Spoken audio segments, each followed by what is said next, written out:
Shalom Bapak Ibu Saudara sekalian, selamat pagi, selamat berjumpa kembali di dalam ibadah pada hari Minggu.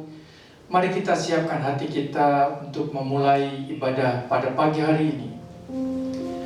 Terima kasih ya Tuhan buat berkat-Mu, perlindungan-Mu, penyertaan-Mu di dalam kehidupan kami sepanjang minggu yang lalu. Terima kasih biarlah pada jam ibadah ini kami boleh merasakan kebaikan-Mu, merasakan kasih-Mu. Terima kasih Tuhan, bahwa pertolongan kami datangnya daripada Tuhan Allah, pencipta langit dan bumi. Turunlah kiranya dalam ibadah kami pada pagi hari ini anugerah damai sejahtera dari Tuhan kita Yesus Kristus. Amin.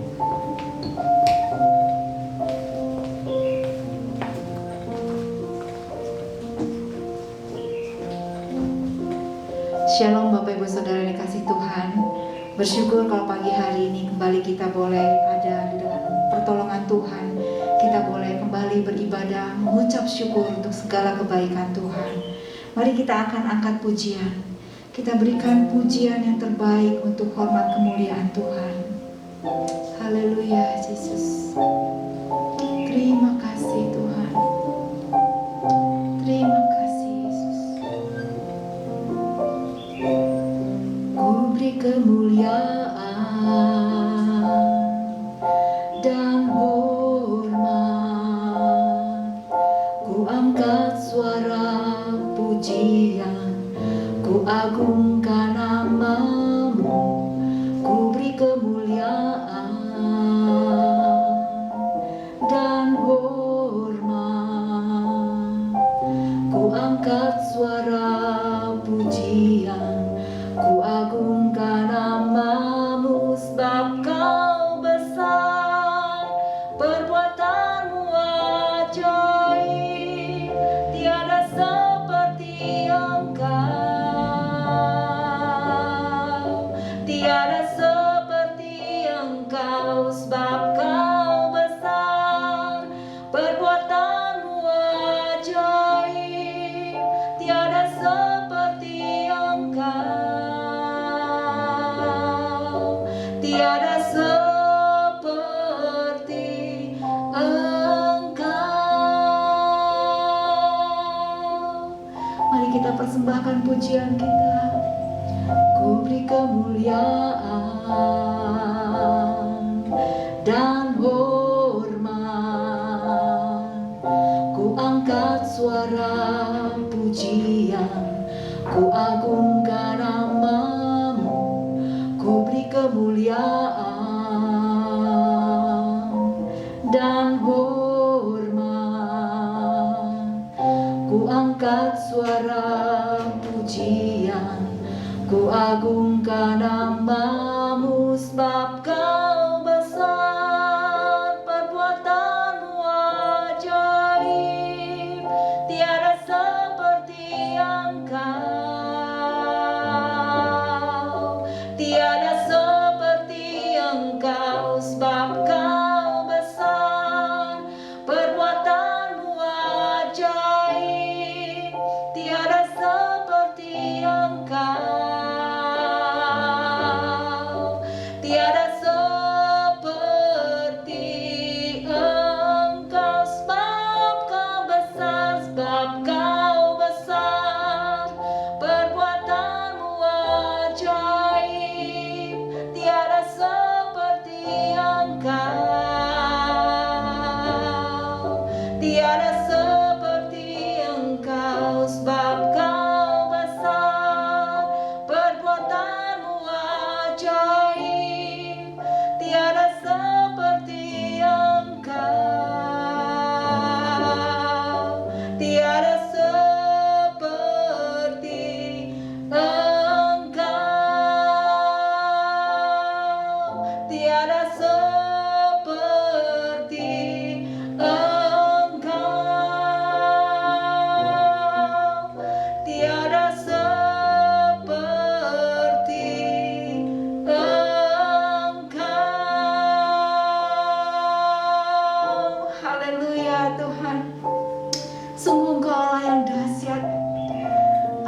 biasa.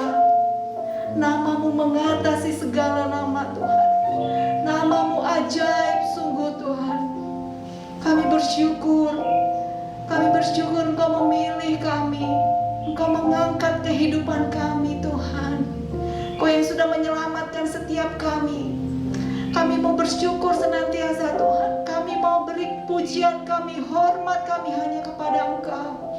Engkau yang layak terima segala pujian Tuhan. Biarlah semua yang bernafas memuji Engkau, meninggikan nama Yesus, nama di atas segala nama. Terima kasih Bapa. Pagi ini sungguh Tuhan kami mau beribadah kepadamu Tuhan. Kau melawat setiap pribadi kami. Kau melihat setiap kerinduan hati kami. Kami percaya Tuhan, setiap orang yang lapar dan haus akan kebenaran, Kau yang akan memberikan kami kenyang Tuhan. Kau yang akan memuaskan kami Tuhan. Kau yang akan memberikan kepada kami kesegaran Tuhan. Terima kasih Bapa, beracara di tengah-tengah kami, karena kami siap untuk masuk di dalam ibadah ini. Di dalam nama Tuhan Yesus Kristus kami sudah berdoa dan mengucap syukur. Kita yang percaya katakan bersama-sama, amin. Haleluya. Sungguh Yesus yang segala-galanya buat hidup kita. Yesus yang sudah melakukan karya Bapa untuk menebus seisi dunia ini. Sungguh tidak ada nama lain yang lebih indah selain nama Yesus. Karya-Mu besar bagi kami Tuhan. Terima kasih Yesus. Kasih yang terindah,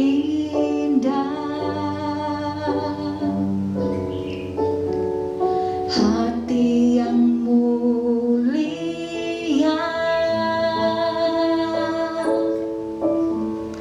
hanya ku temukan di dalam-Mu, Yesusku. Pujian dari hatiku selalu di setiap waktuku,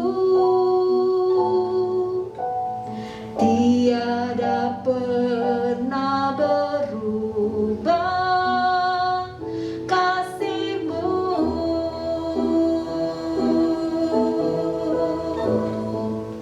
Karya terbesar dalam hidupku, pengorbanan-Mu yang selamatkanku. Engkaulah harta yang tak ternilai, yang ku miliki dan ku hargai. Yesus, Engkau ku kagumi.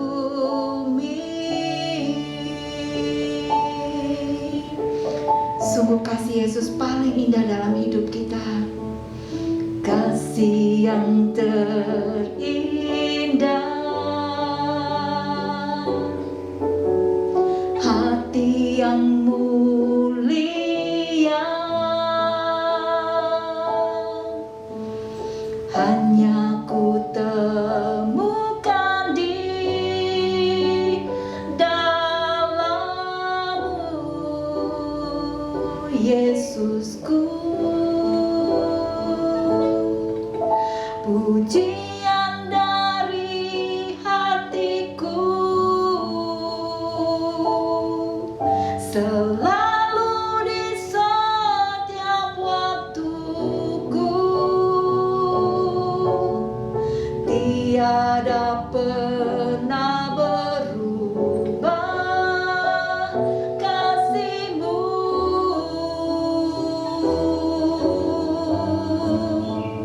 Karya terbesar dalam hidupku, pengorbanan-Mu yang selamatkanku. Engkaulah harta yang tak ternilai,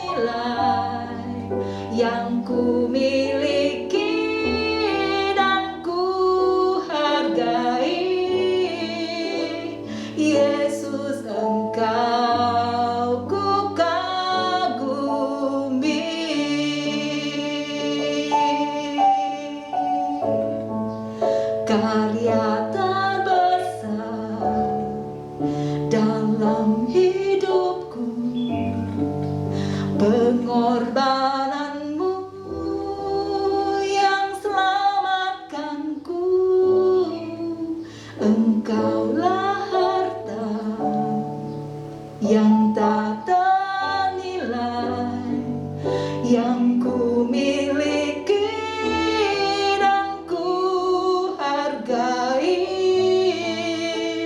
Yesus, Engkau ku kagumi. Yesus, Engkau ku kagumi. Yesus, Engkau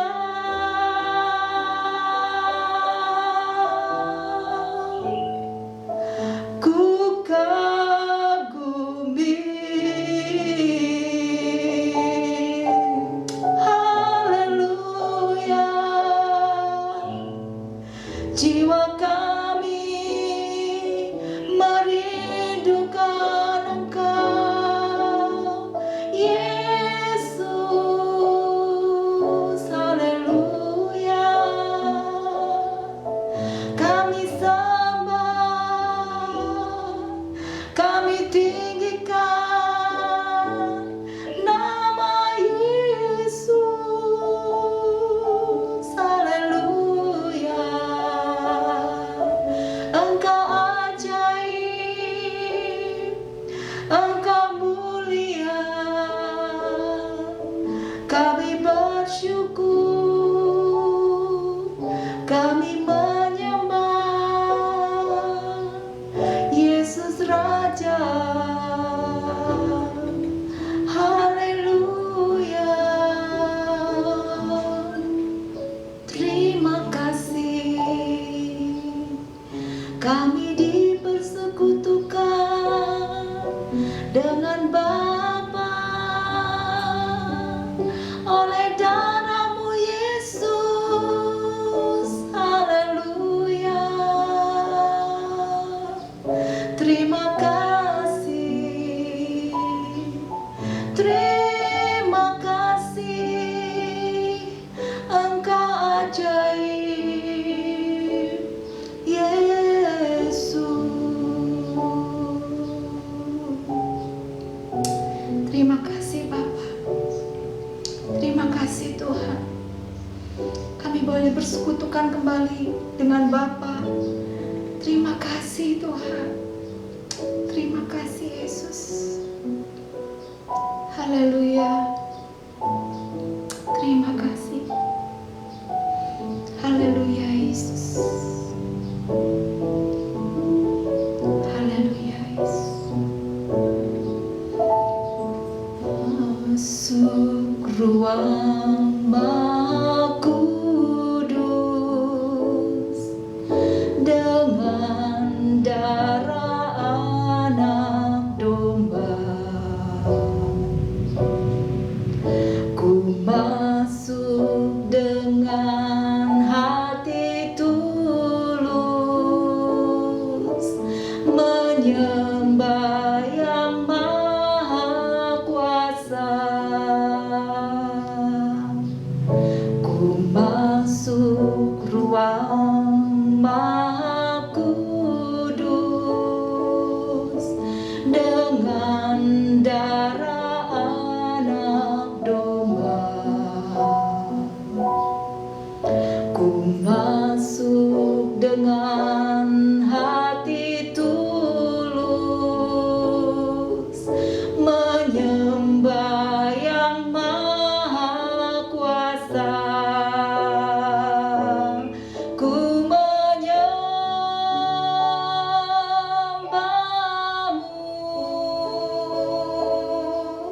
ku sembah-Mu,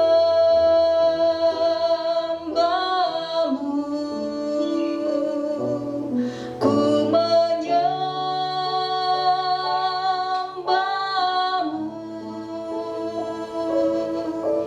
ku sembah-Mu,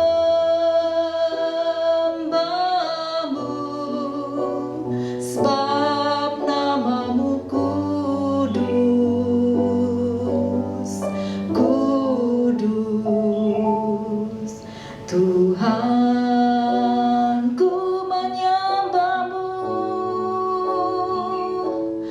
ku menyembah-Mu,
kasih-Mu yang sudah mempersatukan kami, Tuhan.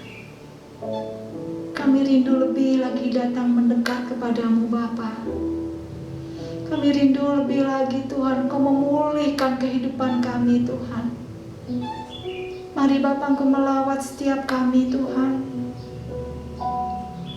Walaupun kami tidak ada bersama-sama di dalam satu ruangan, tapi kami percaya kuasa Roh Kudus tidak terbatas oleh ruang dan waktu. Kau sanggup melawat setiap pribadi kami. Kau sanggup menjamah dan memulihkan kehidupan kami. Terima kasih Bapa. Terima kasih Tuhan. Kami sungguh-sungguh mau siapkan hati kami untuk kebenaran firman-Mu boleh menjamah kami, melawat kami, memulihkan kehidupan kami, menyegarkan jiwa kami. Terima kasih Bapa. Terima kasih Bapa. Haleluya Yesus. Haleluya Yesus.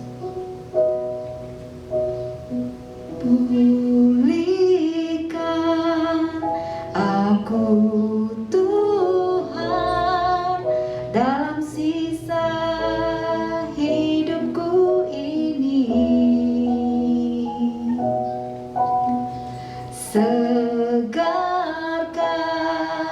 jiwaku selalu oleh kuasa firman dan Roh-Mu. Ubah hatiku Tuhan untuk lebih mengasihi-Mu, mengutamakan Kau Yesus lebih dari dunia ini. Yang ku ingini Engkau saja, tinggal dalam kehendak rencana-Mu. Pisahkan diriku dari dunia ini, semakin ku damba kerajaan-Mu. Oh Tuhan Yesus, kerinduan hatiku, mutiara tak ternilai harta milikku. Keindahan-Mu memudarkan dunia. Di mataku Engkau termulia. Oh Tuhan Yesus, kerinduan hatiku, mutiara tak ternilai harta milikku. Keindahan-Mu memudarkan dunia. Di mataku Engkau termulia.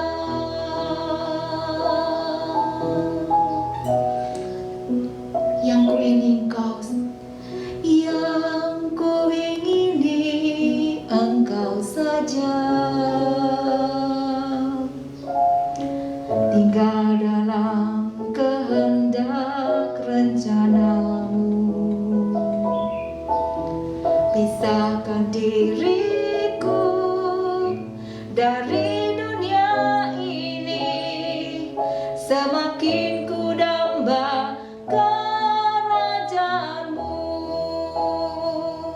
Oh Tuhan Yesus, kerinduan hatiku, mutiara tak ternilai harta milikku. Keindahan-Mu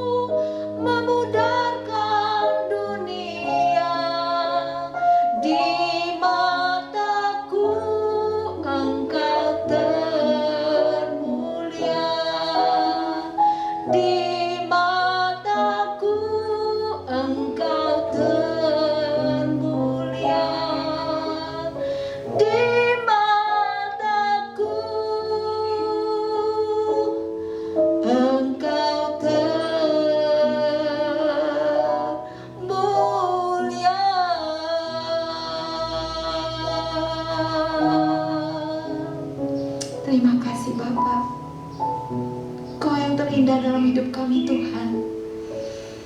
Kami mau buka hati kami untuk kebenaran firman. Saya serahkan kepada hamba-Nya. Shalom Bapak Ibu Saudara sekalian, mari kita siapkan hati masuk di dalam doa untuk kita boleh merenungkan firman Tuhan. Bapa kami dalam surga, terpujilah nama-Mu pada pagi hari ini. Kami akan merenungkan sebagian firman-Mu. Kami berdoa Allah Roh Kudus menerangi hati kami, baik hamba-Mu dan juga setiap kami yang mendengar di tempat kami masing-masing, supaya kami boleh mendapatkan berkat daripada kebenaran firman-Mu. Firman-Mu yang hidup boleh menjadi makanan rohani bagi setiap kami. Terima kasih Tuhan. Kami mengucap syukur, kami panjatkan doa ini dalam nama Tuhan Yesus. Amin. Pada pagi hari ini, Bapak Ibu Saudara sekalian, kita merenungkan sebuah tema pergumulan Tuhan Yesus di Taman Getsemani. Kita tahu bahwa pada minggu depan kita akan merayakan hari Paskah, dan pada hari Jumatnya kita juga memperingati Jumat Agung, satu peristiwa yang sangat penting di dalam kehidupan kita sebagai orang Kristen. Dan sebelum Tuhan Yesus naik ke atas kayu salib, maka pada malam waktu Ia disalib, pada malam waktu Ia bersama berdoa dengan murid-muridnya, kita akan membaca sebuah kisah di dalam Injil Lukas pasal 22 ayat 39 sampai 46. Injil Lukas pasal 22 ayat 39 sampai 46.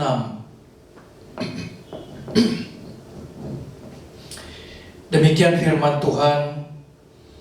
Lalu pergilah Yesus keluar kota, dan sebagaimana biasa Ia menuju Bukit Zaitun. Murid-muridnya juga mengikuti Dia. Setelah tiba di tempat itu, Ia berkata kepada mereka, "Berdoalah, supaya kamu jangan jatuh ke dalam pencobaan." Kemudian Ia menjauhkan diri dari mereka, kira-kira sepelempar batu jaraknya. Lalu Ia berlutut dan berdoa, katanya, "Ya Bapakku, jikalau Engkau mau, ambillah cawan ini daripadaku. Tetapi bukanlah kehendakku, melainkan kehendak-Mu-lah yang terjadi." Maka seorang malaikat dari langit menampakkan diri kepadanya untuk memberi kekuatan kepadanya. Ia sangat ketakutan dan makin bersungguh-sungguh berdoa. Peluhnya menjadi seperti titik-titik darah yang bertetesan ke tanah. Lalu Ia bangkit dari doanya dan kembali kepada murid-muridnya. Tetapi Ia mendapati mereka sedang tidur karena duka cita. Katanya kepada mereka, "Mengapa kamu tidur? Bangunlah dan berdoalah, supaya kamu jangan jatuh ke dalam pencobaan." Saudara sekalian, kisah ini adalah malam di mana Tuhan Yesus sebelum naik ke atas kayu salib. Malam yang sungguh berarti, malam yang sungguh malam terakhir bersama dengan murid-murid. Pada malam itu Tuhan Yesus juga mengadakan perjamuan terakhir bersama dengan murid-muridnya. Setelah mereka selesai, Tuhan Yesus pergi keluar kota ke sebuah tempat yang dinamakan Taman Getsemani. Seperti biasa, Tuhan Yesus datang ke sana pada waktu malam untuk berdoa. Tetapi doa pada malam itu berbeda dengan seperti yang biasanya. Oleh karena apa? Malam itu Tuhan Yesus bergumul. Ada perasaan takut, ada perasaan yang membuat dia merasa gentar menghadapi hari esok untuk Tuhan Yesus naik ke atas kayu salib. Seringkali kita melihat gambaran Tuhan Yesus berdoa dengan tangannya diletakkan di sebuah batu. Suasana malam itu adalah gambaran Tuhan Yesus berdoa di Taman Getsemani pada waktu malam. Tetapi gambaran itu tidak melukiskan bagaimana pergumulan Tuhan Yesus, bagaimana waktu peluhnya bercucuran seperti darah. Tidak digambarkan bagaimana Tuhan Yesus ketakutan. Nah, saudara sekalian yang dikasihi Tuhan, kita mau merenungkan beberapa hal dari peristiwa ini. Saudara sekalian, peristiwa malam di Taman Getsemani ini boleh kita renungkan beberapa pelajaran dari kehidupan Tuhan Yesus yang boleh juga menjadi satu pelajaran bagi kita. Yang pertama, saudara sekalian, kalau kita melihat Tuhan Yesus melayani di muka bumi ini selama kurang lebih 3,5 tahun. Sejak dia mulai dewasa, usia 30 tahun, setelah dia juga bekerja sebagai tukang kayu, kemudian dia mempersiapkan diri, melayani, memberitakan Injil, mengajar murid-murid, sampai pada akhirnya mati di atas kayu salib. Saudara sekalian, 3,5 tahun adalah satu masa yang singkat, boleh dikata.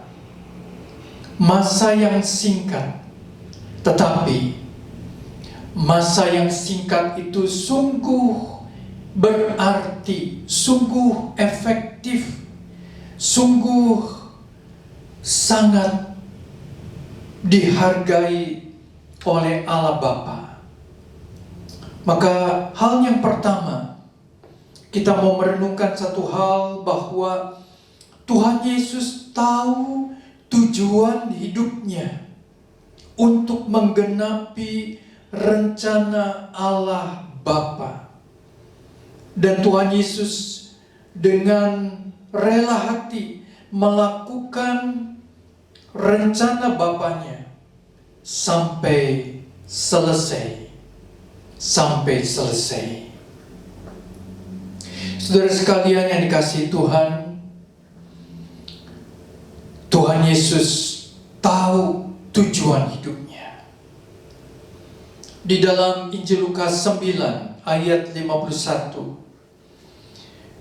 kita membaca di situ ada satu bagian yang mengkisahkan perjalanan Tuhan Yesus melayani dari kota ke kota, di Galilea, di Yudea. Tetapi ada satu kalimat di situ dikatakan, ia mengarahkan pandangannya untuk pergi ke Yerusalem. Tuhan Yesus tahu, sekalipun dia berkeliling ke kota-kota memberitakan Injil, menyembuhkan orang sakit, mengadakan tanda mujizat, tetapi Tuhan Yesus tahu tujuan hidupnya. Untuk mati di atas kayu salib, menebus dosa kita manusia.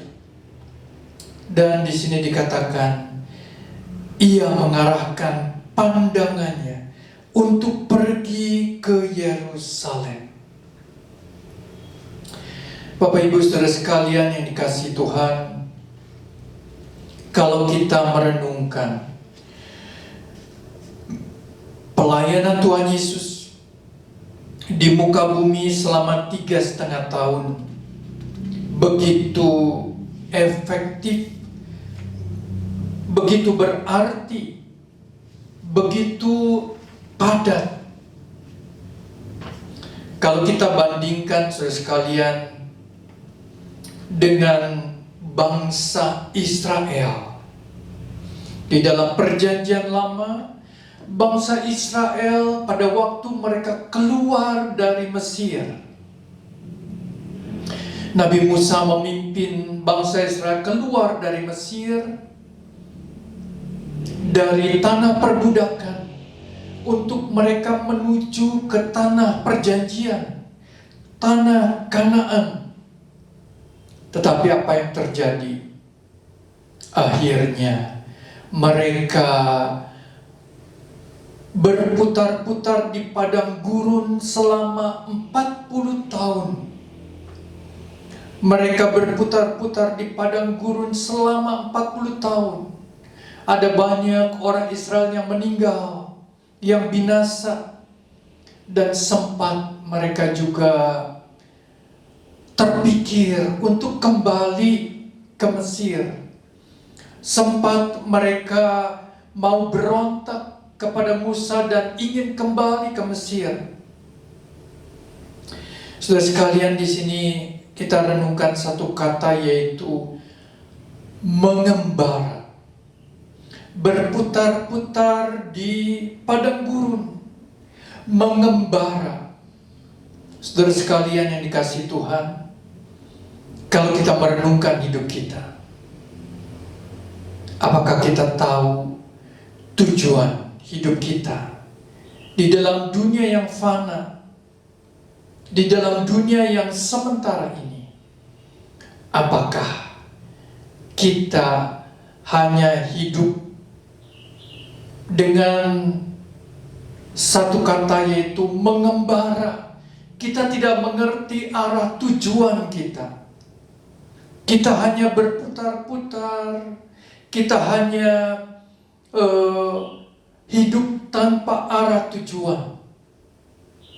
Walaupun saudara berkata bahwa memang saya bekerja, mencari uang, membiayai keluarga, dan sebagainya. Tetapi, apakah kita tahu tujuan hidup kita yang direncanakan oleh Tuhan di dalam hidup kita yang sementara ini? Saudara sekalian yang dikasihi Tuhan, kalau tadi bangsa Israel berputar-putar selama 40 tahun di padang gurun, saya membandingkan pada waktu awal Tuhan Yesus melayani, Roh Kudus memimpin Tuhan Yesus ke padang gurun, bukan untuk berputar-putar, tetapi Tuhan Yesus dipimpin oleh Roh Kudus.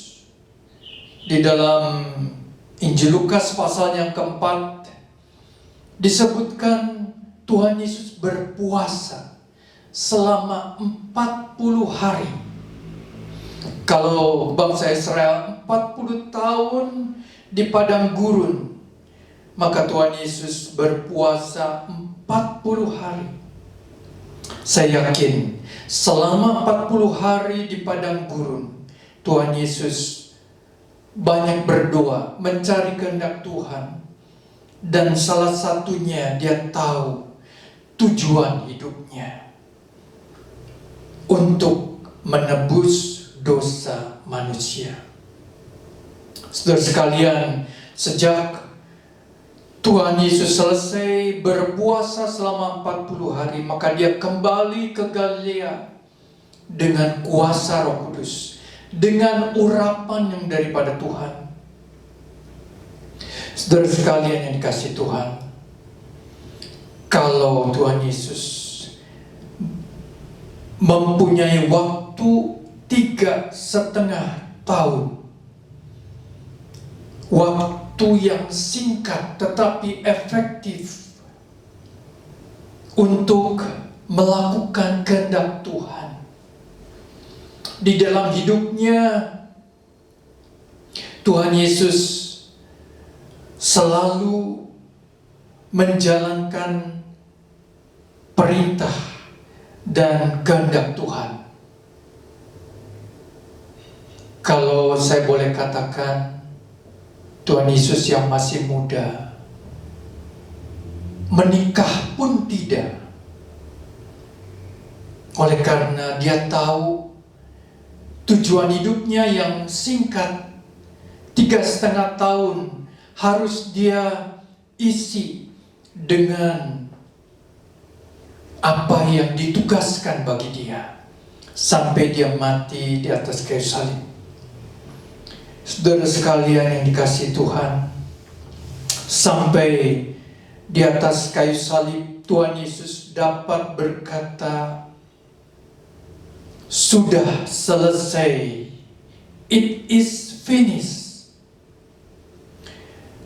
Sudah genap segala rencana dan pekerjaan Tuhan di dalam hidupnya.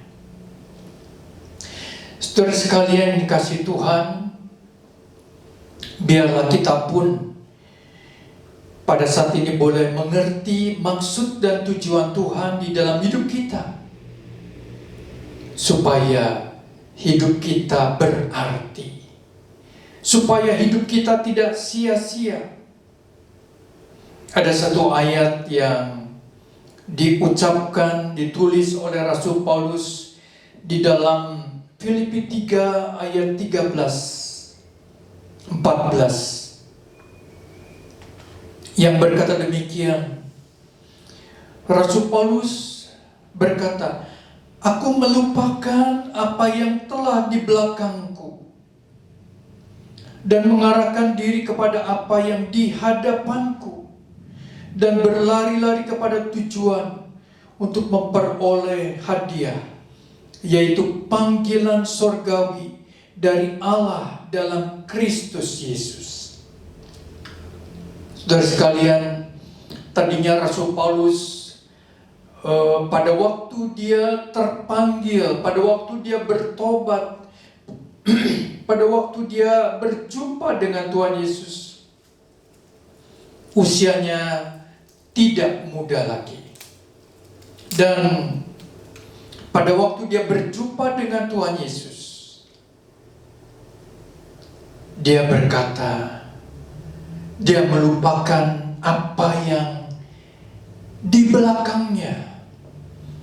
Dia meninggalkan jabatannya, ilmunya, popularitasnya, segala apa yang dia sudah capai pada waktu itu. Dia adalah seorang guru, dia adalah seorang rabi, dia adalah seorang yang terhormat, tetapi dia meninggalkan semuanya.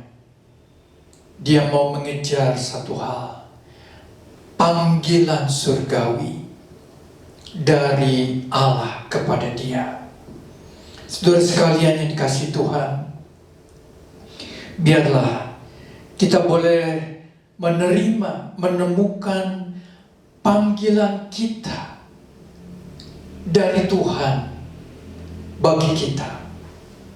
Panggilan Tuhan berbagai macam.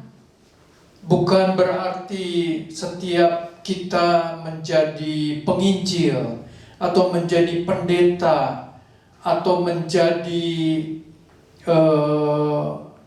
seperti Rasul Paulus, tetapi panggilan Tuhan, rencana Tuhan di dalam hidup kita. Saudara sekalian, biarlah kita mengerti rencana Tuhan. Hal yang kedua, setelah Tuhan Yesus tahu rencana Tuhan, tujuan hidupnya untuk mati di atas kayu salib, untuk mati di atas kayu salib. Saudara sekalian yang dikasihi Tuhan, satu tugas yang besar yang diberikan Tuhan kepada Tuhan Yesus. Satu tugas yang besar, satu tugas yang mulia. Mungkin secara manusia Tuhan Yesus tidak sanggup. Dia bergumul, dia tidak sanggup. Tetapi Tuhan memberikan kekuatan kepadanya. Saudara sekalian yang dikasihi Tuhan, pada waktu Tuhan Yesus di Taman Getsemani bersama-sama dengan murid-muridnya, ada 3 murid yang paling dekat dengan Tuhan Yesus, yaitu Petrus, Yohanes, dan Yakobus. Ada satu kata-kata yang diucapkan oleh Tuhan Yesus. Di dalam ayat 40 tadi, Ia berkata kepada mereka, berdoalah supaya kamu jangan jatuh ke dalam pencobaan. Berdoalah supaya kamu jangan jatuh ke dalam pencobaan. Satu nasihat yang penting dari Tuhan Yesus kepada murid-murid dan juga kepada kita. Nasihat ini mengandung arti, saudara sekalian, bahwa kita semua adalah orang yang berdosa dan orang yang lemah.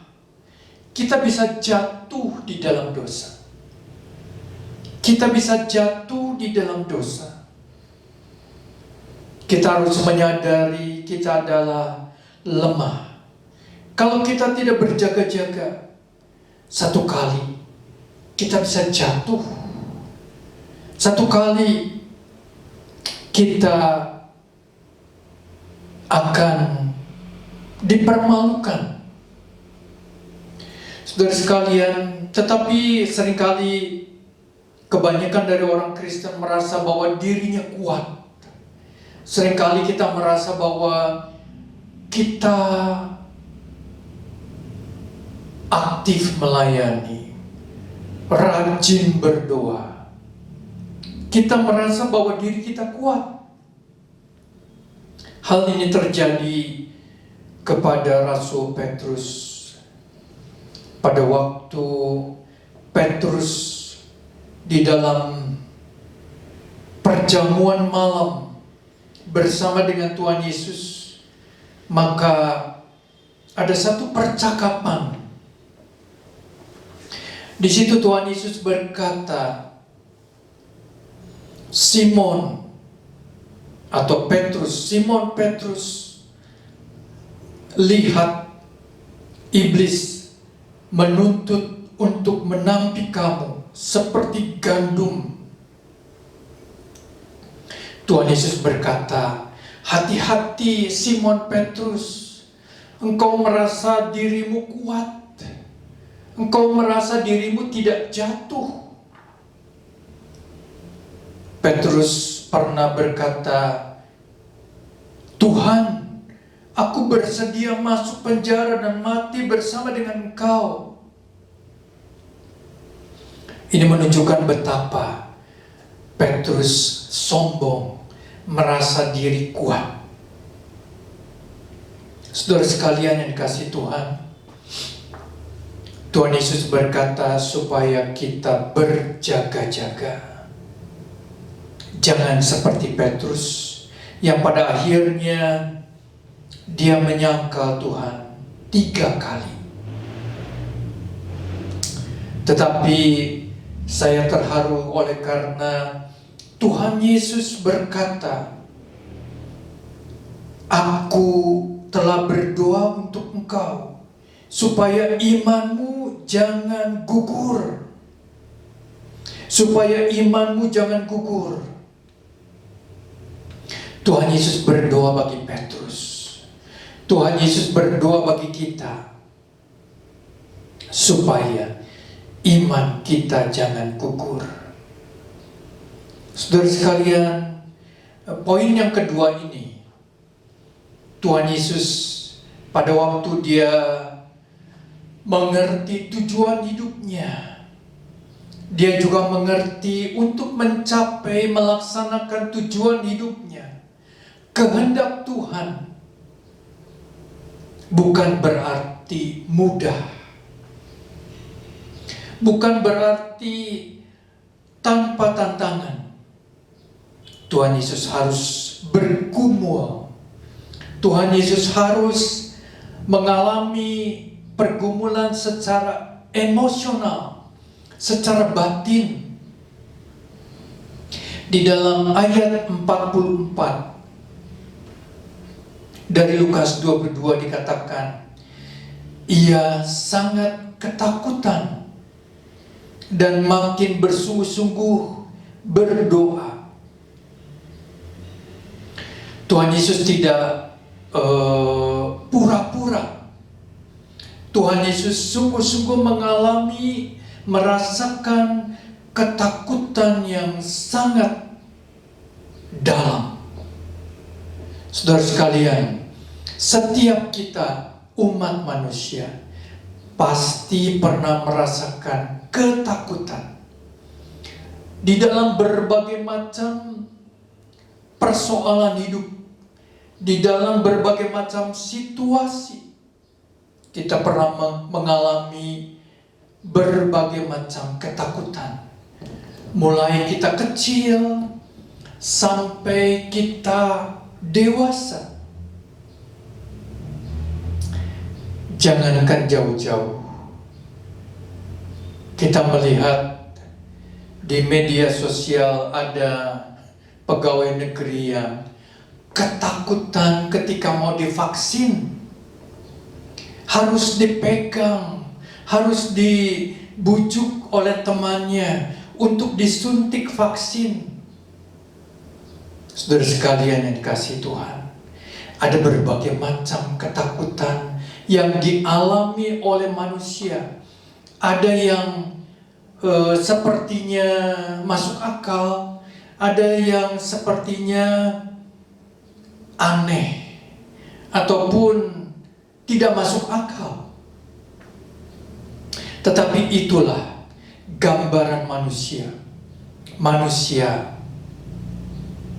mempunyai berbagai macam pengalaman, perasaan, dan juga sifat yang berbeda-beda. Tuhan Yesus mengalami ketakutan yang real oleh karena besok dia menghadapi kayu salib, dan Tuhan Yesus bergumul pada malam hari itu. Dan di dalam ayat sebelumnya dikatakan seorang malaikat dari langit menampakkan diri kepadanya, memberi kekuatan kepadanya. Seorang malaikat dari langit memberikan kekuatan kepadanya. Saudara sekalian, pada saat kita mengalami pergumulan, ketakutan, Tuhan ada bersama dengan kita untuk menguatkan kita. Seperti yang dialami Tuhan Yesus ketika murid-muridnya tertidur, ada malaikat yang menguatkan Tuhan Yesus. Oleh sebab itu, biarlah kita boleh bersama-sama saling mengingat di dalam doa bagi saudara kita, bagi teman-teman kita, supaya kita boleh saling menguatkan satu dengan yang lain.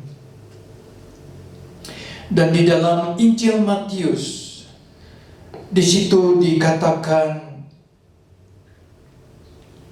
hatiku sangat sedih, seperti mau mati rasanya. Pergumulan batin Tuhan Yesus pada malam di Taman Getsemani. Dia merasakan takut, dia merasakan sedih, seperti mau mati.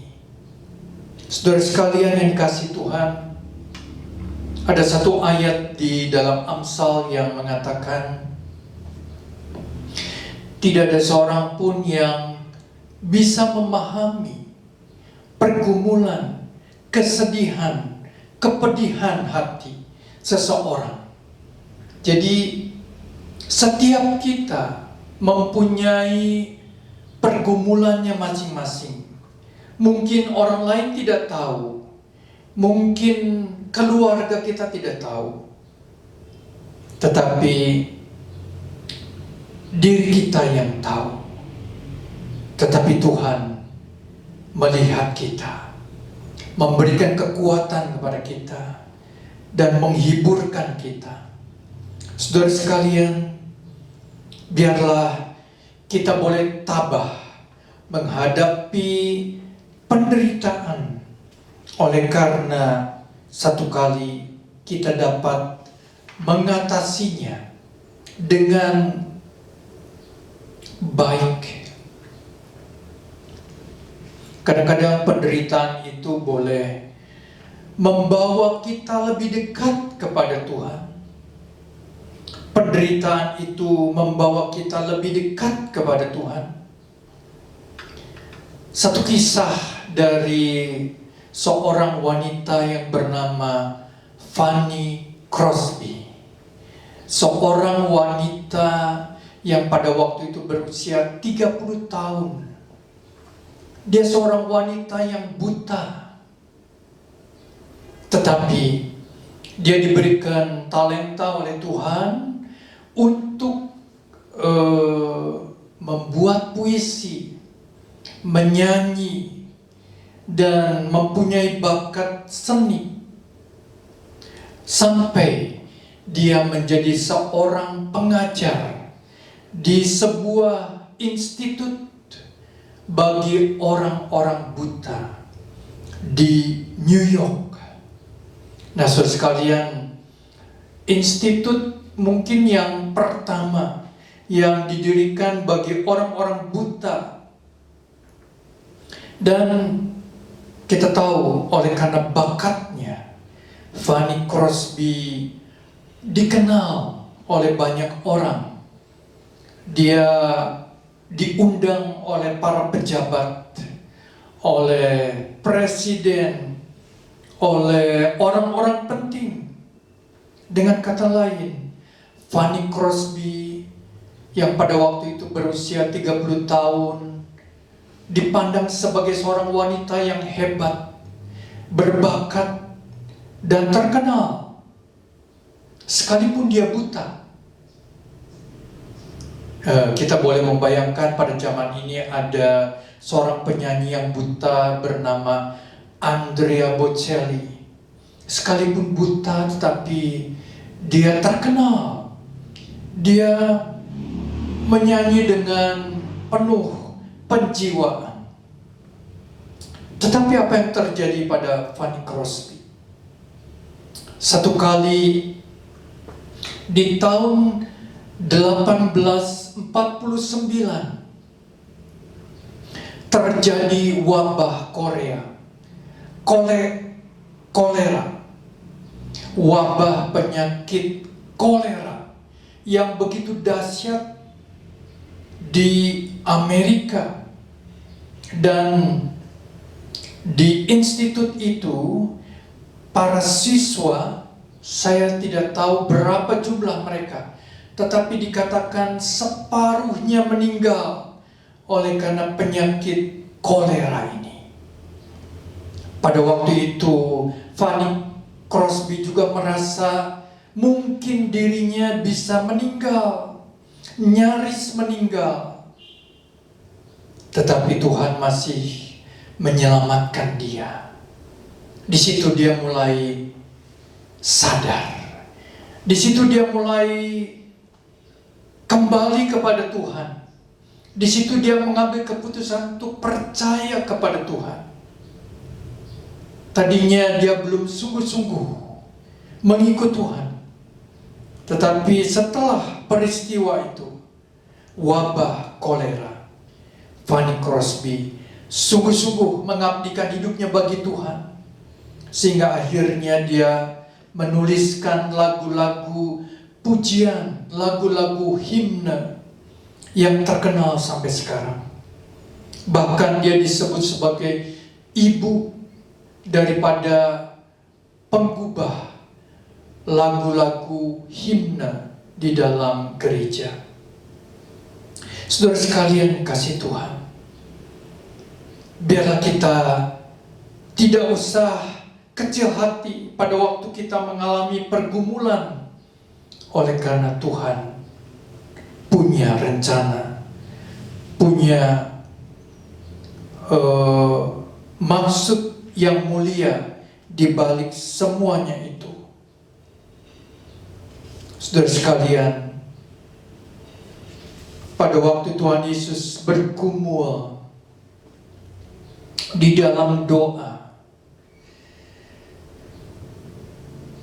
sampai pada satu saat di dalam Injil Lukas 22 ayat 45 dikatakan, lalu ia bangkit dari doanya dan kembali kepada murid-muridnya.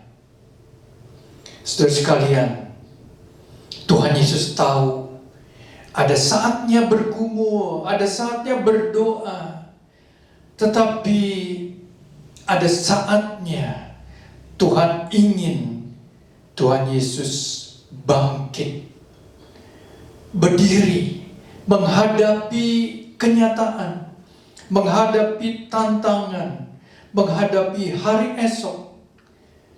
Ada kayu salib yang menanti akan Tuhan Yesus. Saudara sekalian,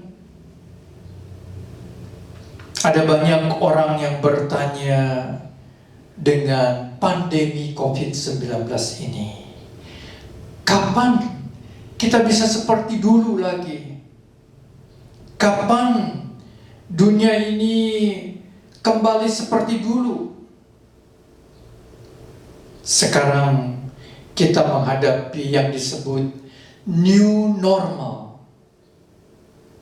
Jangan kita menoleh ke belakang, kapan kita mengalami old normal. Saudara sekalian, seringkali kita juga bertanya, pada waktu kita mengalami sakit, pada waktu kita mengalami masalah, pada waktu kita mengalami kehilangan, kita bertanya, mengapa Tuhan terjadi? Mengapa Tuhan terjadi? Ada seorang ibu yang bernama Elizabeth Elliot, seorang tokoh wanita yang terkenal, dan satu kali tiba-tiba suaminya meninggal oleh karena dibunuh oleh kelompok Indian. Pasti sebagai seorang istri dia sedih, kehilangan, dan tidak mengerti mengapa Tuhan izinkan terjadi kepada suaminya. Tetapi kemudian Elizabeth Elliot tidak mengajukan pertanyaan, Mengapa Tuhan terjadi? Tapi kemudian dia bangkit, dia move on, dia bertanya, sekarang bagaimana? Sekarang bagaimana? Biarlah kita juga tidak tenggelam di dalam pertanyaan mengapa? Mengapa kita mengalami seperti ini? Mengapa kita mengalami sakit, mengalami hal-hal seperti ini? Tetapi biarlah kita boleh mengatakan, sekarang bagaimana? Sekarang bagaimana? Kalau pada masa ini kita bisa melakukan sesuatu, lakukanlah. Kalau pada masa ini kita bisa berbuat sesuatu, kita lakukanlah. Saudara sekalian, kalau kita masih bisa melakukan sesuatu, itu masih merupakan keuntungan bagi kita. Kita masih berguna, kita masih berarti, kita masih sehat. Dan biarlah kita tidak tenggelam di dalam pergumulan, tetapi seperti Tuhan Yesus, Ia bangkit dari doanya, menghadapi kayu salib.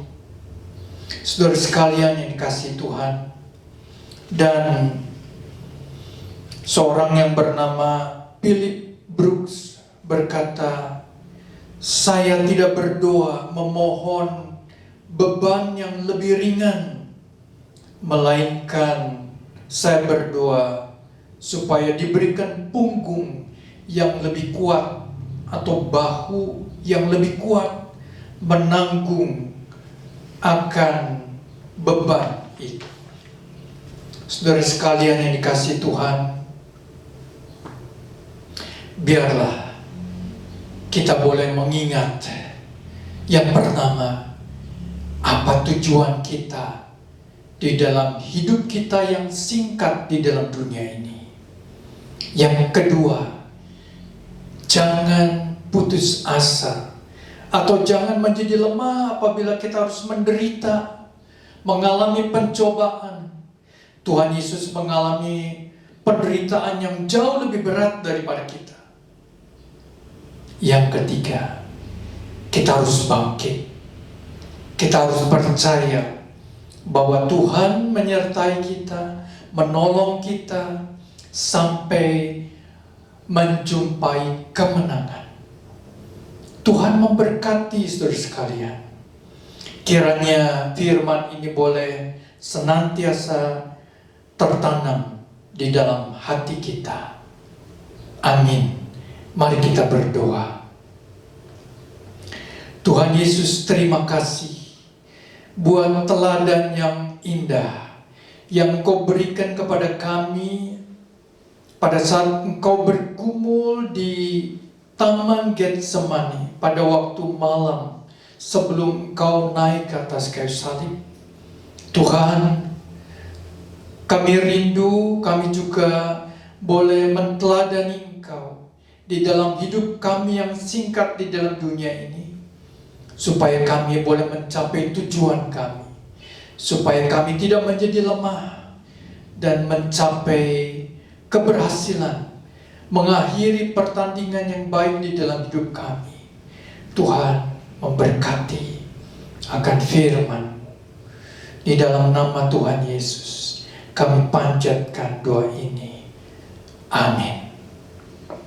Kita telah mendengar kebenaran firman Tuhan, bagaimana pergumulan Tuhan Yesus di Taman Getsemani boleh menjadi satu pelajaran bagi kita, untuk kita boleh mempunyai tujuan hidup yang jelas, yang dari Tuhan, dan kita tidak usah takut berkorban, menderita, bergumul untuk mencapai tujuan itu. Marilah saudara sekalian, kita boleh merenungkan firman ini dan memateraikan di dalam hati dan kehidupan kita. Pada minggu depan kita akan merayakan hari Paskah tanggal 4 April, dan pada minggu depan kita akan beribadah di tempat ini secara onsite. Saya berdoa, kita semua berdoa supaya Bapak Ibu bisa hadir, bisa datang, boleh bersama-sama beribadah merayakan Paskah pada minggu depan. Mari kita satukan hati, masuk dalam doa. Bapa kami dalam surga, terima kasih buat kebenaran firman-Mu yang Engkau sudah sampaikan bagi kami semua. Kami boleh melihat bagaimana Engkau Tuhan Yesus sebelum naik ke atas kayu salib mengalami pergumulan di Taman Getsemani. Tuhan, pergumulan hidup kami belum seperti yang Engkau alami. Tetapi Tuhan, Engkau dengan penuh kerelaan, dengan penuh semangat menjalani semuanya untuk menggenapi rencana Allah Bapa. Oleh sebab itu ya Tuhan, kami juga harus menteladani Engkau di dalam pengiringan kami kepadamu. Kami tidak boleh putus asa, kami tidak boleh lemah, dan kami boleh mencapai garis akhir, menjadi orang-orang yang menyelesaikan tugas kami di muka bumi ini. Terima kasih Tuhan. Berkati pada hari Jumat mendatang kami akan mengadakan ibadah Jumat Agung secara online. Dan juga pada minggu depan kami akan merayakan Paskah secara onsite di tempat ini. Kiranya Tuhan memimpin, menyertai, menolong kami, supaya semuanya boleh berjalan dengan lancar, dan kami boleh mendapatkan berkat-berkat rohani. Terima kasih ya Tuhan. Bersama dengan seluruh gereja umat-Mu di Indonesia ini, kami boleh merayakan Paskah dengan pertolongan dan perlindungan daripada Tuhan. Terima kasih ya Tuhan. Saudaraku yang kekasih, pulanglah dengan membawa berkat daripada Tuhan. Kiranya kasih sayang dari Allah Bapa di surga, anugerah keselamatan dari Tuhan Yesus Kristus, dan pertolongan daripada Allah Roh Kudus menyertai saudara sekalian mulai saat ini sampai Maranatha, Tuhan Yesus datang kembali. Amin.